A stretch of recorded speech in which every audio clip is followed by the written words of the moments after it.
Quand la terre a faim, le ciel fait descendre un gardien. À Bama, au cœur de la forêt de l'Est Cameroun, le cycle cosmique s'est brisé. Un harmattan précoce et persistant frappe la région depuis 3 siècles.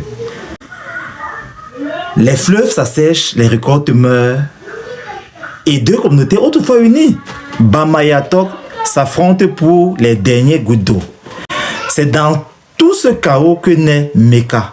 Orphelin de mère, abandonné par son père, il porte sur lui le poids d'un village en colère. Ses larmes, on les lit comme une malédiction. Soit on le désigne comme le mal à éliminer. Meka devient le bouc émissaire d'une communauté qui cherche absolument un coupable au lieu de trouver une solution. Mais un vieillard, Iko, patriarche bicentenaire et gardien de la mémoire ancestrale, voit en cet enfant rejeté autre chose, les signes d'une gang. Celui qui rétablit l'équilibre entre les hommes, la terre et les ancêtres. Ce livre n'est pas qu'un conte, c'est une théologie de réparation. Un pont entre la sagesse des anciens Baka et Maka et la promesse de restauration de l'évangile.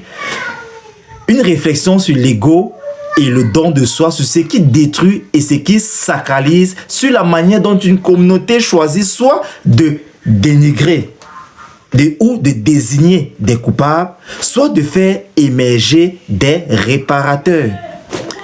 Meka l'enfant du vent est écrit par Hervé Pomsé Batunga, théologien, ingénieur statisticien, démographe et économiste, mais il est également cadre au ministère de l'économie, de la planification et de l'aménagement du territoire.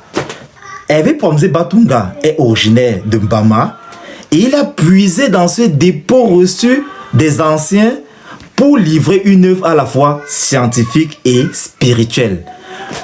Comme l'écrit le doyen de la faculté de théologie évangélique pentecôtiste dans la préface, le salut d'une communauté ne s'obtient pas par la désignation des boucs émissaires, mais par l'émergence d'acteurs de réparation.